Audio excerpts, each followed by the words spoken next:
Assalamualaikum warahmatullahi wabarakatuh. Perkenalkan nama saya adalah Dinda Marsilinda, NPM 1007102 dari program studi Teknik Industri Fakultas Teknik. Pada kesempatan kali ini saya akan mempresentasikan penelitian saya yang berjudul Pengendalian Kualitas Produk Kerupuk Ikan dengan pendekatan Root Cause Analysis atau RCA dan metode Failure Mode Effect Analysis atau FMEA. Studi kasus di CV Samudra Jaya sukses. Dengan dosen pembimbing yaitu Ibu Dr. Insinyur Reni Amaranti STMT IPM dan Ibu Hajrina Febi Suhati STMT MBA. Yang menjadi latar belakang pada penelitian ini yaitu dilakukan pada CV Samudra Jaya Sukses yang merupakan perusahaan penghasil kerupuk ikan mentah dari ikan tenggiri dan ikan kakap. CV Samudra Jaya Sukses ini beralamatkan di Jalan Gempol Sari, nomor 189 Kelurahan Gempol Sari, Kecamatan Bandung Kulon, Kota Bandung. Perusahaan ini memiliki 30 orang pekerja dengan rentan usia berumur dari 30 sampai dengan 45 tahun dengan pengalaman kerja lebih dari 5 tahun.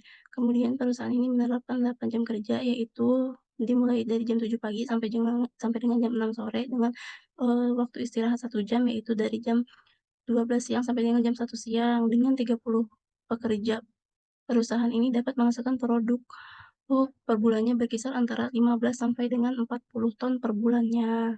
Kemudian ini merupakan contoh produk yang tidak sesuai spesifikasi.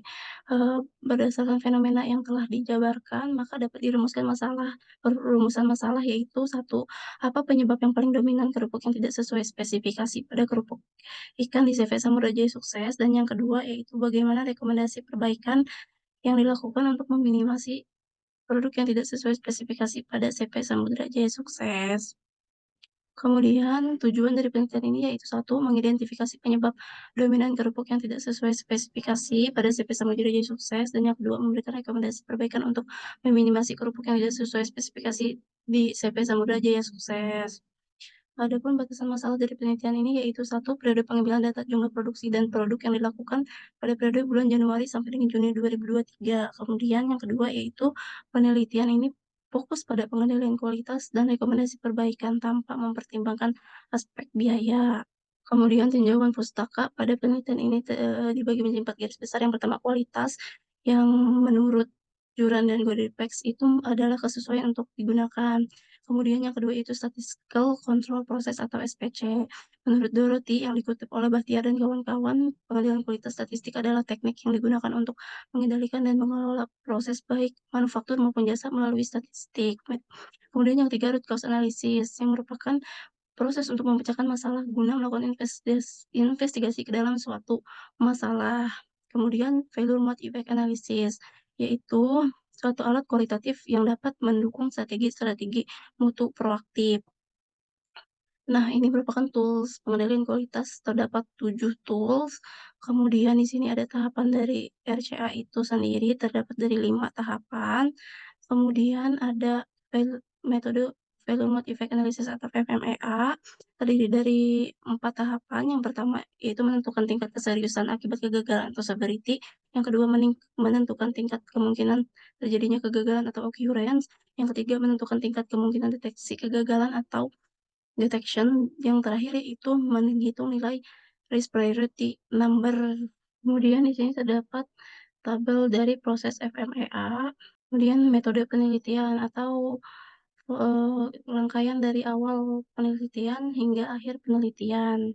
Kemudian pengumpulan dan pengolahan data. Pengumpulan data, hal pertama yang dilakukan yaitu mengetahui proses produksi dari pembuatan produk kerupuk ikan mentah, terdiri dari 10 tahapan. Kemudian di sini ada data ketidaksesuaian spesifikasi produk. Dapat diketahui bahwa jenis kerupuk yang tidak sesuai spesifikasi terdapat 3 jenis. Kemudian pengolahan data selanjutnya yaitu menggunakan statistical process control. Yang pertama check sheet. Check sheet di sini menunjukkan informasi bahwa persentase jumlah produk yang tidak sesuai spesifikasi itu per bulannya berkisar antara 3 sampai dengan 4%. Hal ini tentunya mempengaruhi keuntungan bagi perusahaan tersendiri. Kemudian yaitu histogram, menjanjikan data berupa berbentuk grafik. Yang pertama jumlah produksi kerupuk ikan per bulannya dan jumlah tidak sesuai spesifikasi kerupuk ikan per bulannya ada berapa. Kemudian yaitu diagram alir. Diagram alir di sini menggunakan peta proses operasi atau OPC untuk mengetahui proses produksi dari kerupuk ikan itu sendiri. Kemudian di sini yaitu ada peta kendali. Peta kendali ini menunjukkan bahwa rata-rata proporsi produk cacat yaitu 3,97%, yang mana lebih dari standar central limit yang telah ditetapkan yaitu 3,7%. Peta kendali ini berfungsi untuk mengendalikan pada proses selanjutnya. Kemudian di sini ada diagram pencar. Dari diagram ini diketahui bahwa hubungan antara jumlah produksi dan kerupuk yang tidak sesuai spesifikasi ini memiliki hubungan yang positif. Kemudian yang terakhir itu diagram Pareto. Pada diagram Pareto ini yang menjadi titik 2 masalah yaitu yang paling dominan yaitu ukuran tidak sesuai dan yang ketiga tekstur pada kerupuk itu sendiri. Kemudian masuk ke pengolahan data root cause analysis, yaitu ukuran tidak sesuai standar. Ini proses ini untuk mengetahui di bagian atau di proses mana yang menyebabkan produk tidak sesuai spesifikasi. Nah, yang ini juga sama, tapi yang ini tekstur bolong bahkan pecah. Dan masuk ke pengolahan data failure mode effect analysis, menentukan severity, occurrence, dan detection pada setiap prosesnya. Kemudian dapat menghitung nilai RPN dengan mengkalikan severity, occurrence, dan detection. Kemudian diperoleh 5 yang menjadi fokus utama dalam perbaikan karena memiliki nilai RPN tertinggi. Yaitu yang pertama disebabkan karena pagang adonan kerupuk tidak seragam.